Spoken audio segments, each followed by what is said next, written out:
Sebelum melanjutkan, jangan lupa subscribe dulu, terima kasih. Bab 409 Persenjataan Elit Buatan Manusia. Itu tidak benar. Lihat, orang yang sedang bertarung dengan Song Qingfeng tampaknya adalah seorang pemuda. Tiba-tiba, seseorang menemukan bahwa target serangan Song Qingfeng adalah seorang pemuda yang lembut, dan melihat penampilannya, dia bahkan tampak agak familiar, seolah-olah dia pernah terlihat sebelumnya. Pemuda itu. Ya Tuhan. Bukankah dia penjahat yang masuk dalam daftar buronan 6 kekuatan saat ini, Chu Feng? Ya Tuhan. Itu benar-benar Chu Feng. Kenapa dia berlari ke tempat ini? Akan tetapi, saat orang-orang menyadari bahwa orang yang melawan Song Qingfeng adalah Chu Feng, mereka semua tercengang dan sangat terkejut. Siapakah Chu Feng? Mungkin sebelum pesta pernikahan, tidak ada seorang pun yang tahu, tetapi setelah pesta pernikahan, kemungkinan besar banyak orang di benua 9 provinsi sudah tahu siapa Chu Feng. Lagi pula, seseorang yang bisa dicari oleh 6 kekuatan besar bukanlah orang yang sederhana, apalagi seorang pemuda yang baru berusia 16 tahun. Jadi tentu saja, itu sangat menarik. Bukankah dikatakan bahwa Chu Feng mencuri persenjataan elit yang ditemukan di reruntuhan kuno yang ditemukan oleh kekuatan besar? Mengapa dia belum menggunakannya? Melihat Chu Feng terus-menerus menghindar dari kekuatan serangan api Song Qingfeng yang membubung ke langit dan tidak membalas serangan apapun, beberapa orang menyatakan keraguan. Oi, itu bukan bagian yang penting, kan? Bagian yang penting adalah aura Chu Feng adalah tingkat ke-7 dari alam mendalam. Itu sama sekali berbeda dari kultivasi yang dinyatakan pada poster pencarian.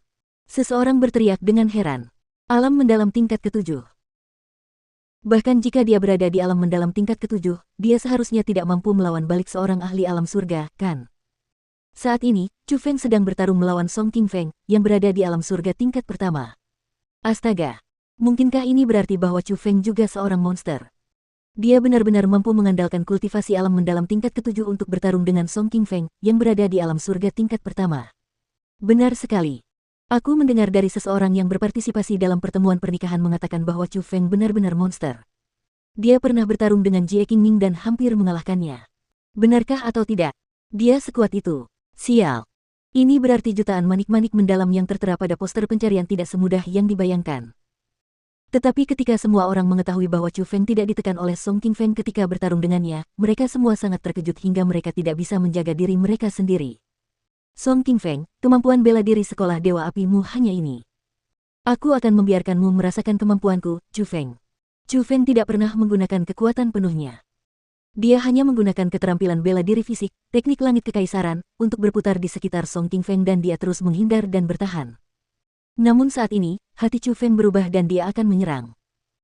Sebab, melihat semakin banyaknya pengamat, ia ingin membiarkan orang-orang itu melihat bagaimana ia akan membunuh keempat orang yang disebut jenius itu. Asteris desir.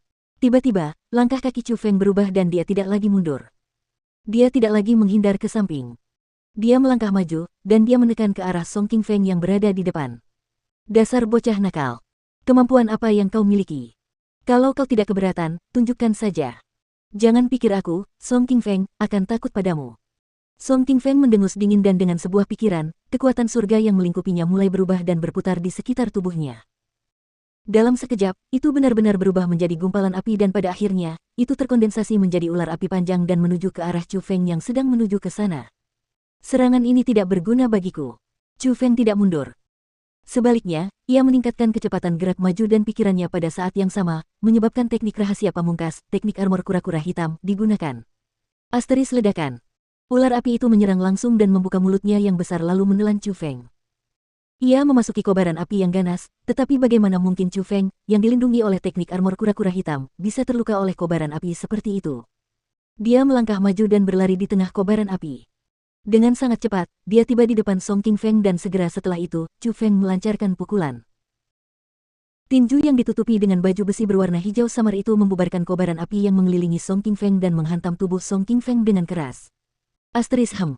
Namun, tinju Chu Feng jelas-jelas menusuk tubuh Song Qingfeng, namun ia merasakan kekuatan lembut melarutkan kekuatan tinjunya. Tinju yang awalnya bisa langsung menyebabkan Song Qingfeng terluka parah ternyata hanya memaksanya mundur beberapa langkah. Ini.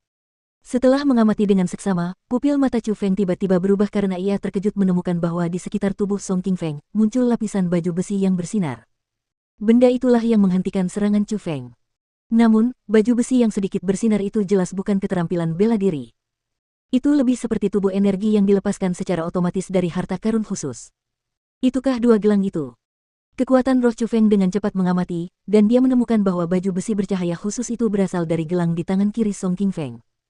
Gelang itu berwarna merah dan bertuliskan pertahanan. Di tangan kanan Song Qingfeng, ada gelang yang sama seperti itu, dan gelang itu bertuliskan serangan. Asteris hus tepat pada saat itu, 3 mayat terbang dan berdiri di samping Song Qingfeng. Mereka adalah Bai Yunfei, Tang Yixiu, dan Liu Xiaoyao. Song bro, bocah ini sangat aneh. Kau sendiri tidak akan bisa mengalahkannya. Lebih baik kita berempat bergandengan tangan untuk mengurusnya. Kata Liu Xiaoyao. Tidak perlu. Dia hanya bocah nakal di alam mendalam tingkat ke-7. Aku sendiri bisa mengurusnya. Tadi, aku hanya ceroboh jadi dia mendapat sedikit keuntungan. Song Qingfeng dengan keras kepala menolak. Biarkan saja. Kalau bukan karena persenjataan elit buatan yang diberikan klan Jie padamu, kau pasti sudah menerima banyak sekali pukulan dari bocah itu tadi. Tetapi mengenai topik itu, tampaknya hadiah yang diberikan klan Jie kepada kepala sekolah kita cukup berguna. Hadiah itu bahkan lebih baik dari yang kubayangkan. Tang Yixiu pertama-tama menatap Song Qingfeng, lalu menatap pergelangan tangannya. Pada saat itu, Chu Feng mendapati bahwa di tangan mereka, semuanya memiliki 2 gelang berwarna merah khusus dan mendengar perkataan yang diucapkan Tang Yixiu tadi, Chu Feng secara garis besar mengerti bahwa gelang khusus itu seharusnya adalah hadiah yang diberikan oleh klan Jie untuk mengikat beberapa kekuatan mereka lebih dekat padanya. Song bro, Liu bro benar sekali. Bocah ini sangat aneh dan kamu tidak bisa berurusan dengannya. Kalau tidak, jika dia kabur nanti, itu tidak akan baik untuk dihadapi. Mari kita selesaikan ini dengan cepat dan gunakan kesempatan ini untuk menguji kekuatan persenjataan elit buatan manusia. Bukankah wakil kepala JE mengatakan bahwa gelang ini sangat ajaib, dan ada sesuatu tentang menyerang dan bertahan sebagai satu kesatuan, yang sebanding dengan persenjataan elit asli. Kita belum sempat mencobanya, jadi mengapa tidak menggunakan Chu Feng ini dan menguji kekuatannya? Bagaimana? Bai Yunfei juga berkata. Baiklah, ayo cepat selesaikan masalah bocah nakal ini dan jangan buang waktu bicara omong kosong padanya. Song Qingfeng menyerang lebih dulu. Kali ini, gelang yang bertuliskan serangan itu benar-benar berubah. Lapisan gas berwarna merah mengelilingi tubuhnya dan auranya langsung naik. Tidak peduli apakah itu kecepatan atau kekuatan, itu beberapa kali lebih kuat dari sebelumnya.